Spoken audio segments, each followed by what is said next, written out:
This is a small introduction to the LoCloud Geocoding Microservice. We start all our geocoding with a table. The only requirement for this table is that it should have a column that includes a unique ID so that we're able to transfer the augmented data back into the original source. Other attributes are good to have, of course, a name, some categorization, some URLs perhaps, and existing coordinates, if any, if you want to do quality assurance. Only thing we need to do to use this table is to export it into a format that we can use in the Geocoding Microservice, and we can use directly the comma delimited CSV that you can save directly from Excel. It will offer the service summary for us. We give it a name, and that's that. Once it complains that we lose some functionality, we say that this is okay. We don't need this functionality, we simply need a text file. At this stage, we are ready to upload the data into the microservice and use it. So we shift to the LoCloud Geocoding Microservice. We need to log in, and once we logged in, we will now have access to a user interface that consists of a top menu, a left margin that gives us access to functions related to data sources, selecting them and navigating them, and a right margin that gives us access to some search databases, and a center area dedicated to a map where we can mark coordinates and choose between different types of background maps. The first thing we have to do is to get our data source into the Geocoding Microservice, and we do that by pressing the button New Data Source. At this stage, we need to select the file that we want to upload, and we call it demo dataset2 CSV. And I select it. For some reason, Excel, once you choose to save something as comma delimited, it uses semicolon, which is some sort of a peculiarity. The character encoding in our case is ISO 88591, but you should check this according to your local settings. The first row of the data contains the field names. So for us, the next step now is simply to choose Next. Once the file is uploaded, we can give it a name. I call it Screencast Demo 2. We should choose then what is the content of the different fields that are here. So which field contains a unique identifier. The ID is the unique identifier of our datasets. We do not have a persistent URI. We have name, which we can use as a display field. This one will be the one that will be used in lists and for navigation. For spatial reference system, the existing coordinates that were in the table were in latitude, longitude, so we keep the default here. But we should tell the application which fields actually include coordinates. And there's not a necessity that you already have coordinates. You can add them in this application, but if you already have them, you have the flexibility of loading them here so that you can do quality assurance. Do you have some field that categorizes stuff? Yes, we have a category field. We have area division level 1 would be country in this case, and area division level 2 would be area. None of these are mandatory, but it's convenient for understanding the data source you're working with. We have a URL field which contains a web link, and we have an image URL which contains a link directly to an image. And once all this has been chosen, we can simply choose Next, and we're ready to work with our data source. It's successfully been added, and we can now select it from the menu on the left. We can now start working with our data source. And the first thing we need to do is select it in the left margin, call it Screencast Demo 3. And we see immediately that a number of items show up in the list at the bottom. We're able to navigate, there's 10 of them shown at a time. We're able to navigate from one set of 10 to the next by pressing the next and previous buttons. In a normal dataset that you would use for geocoding, it would typically be hundreds and thousands of items, objects, so it's necessary to be able to filter.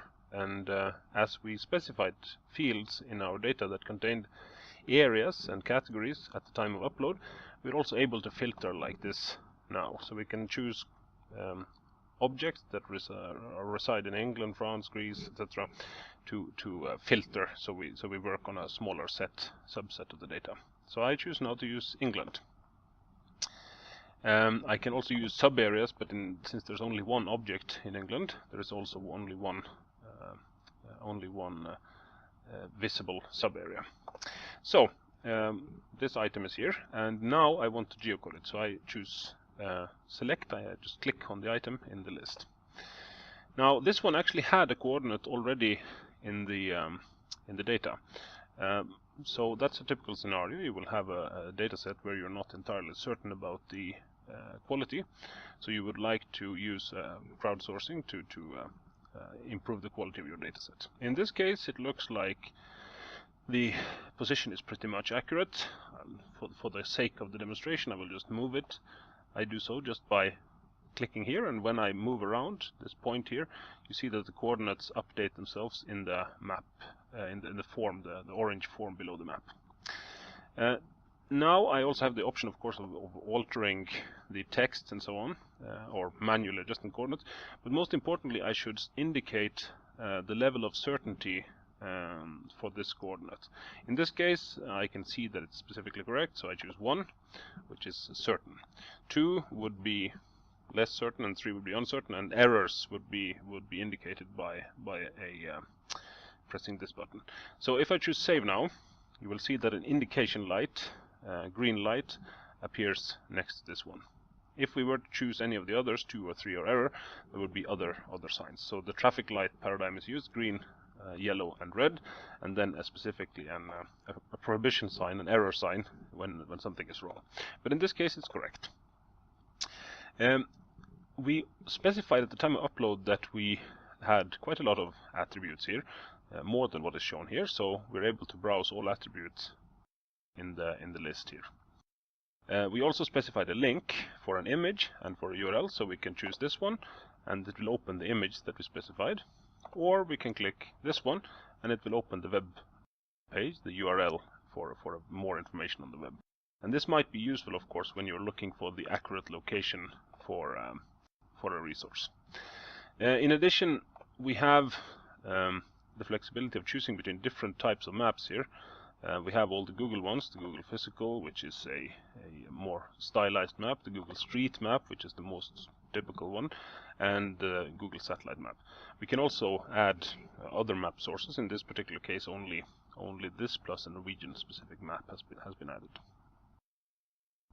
It's of course not always so that we will find what we're looking for by looking like this.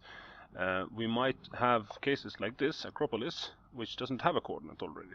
In this case, we're able to use existing location databases to identify the specific location. So in this case, European cities greater than 100,000. It's a demo data set, a subset of geonames that is here. And I will search for Athens to find the appropriate location for Acropolis. So I search, and below here, in the select the search result, I get a list of matches, and Athens is here. So that gives us a place in the center of Athens. I zoom out a little bit, and we see Acropolis over here. And I choose to put my representation point in the center of the Parthenon. Simply like that. I say that in this case, of course, Acropolis is a somewhat larger area. It could be many places inside here this point would fit. I give it a 2 for the sake of the example. And we then see that it gets a yellow light over here. Once we now have completed the geocoding of the dataset, the trick is that we want to take this back down so we can update our original data source. And for this purpose, we have a number of different download options here in the top menu.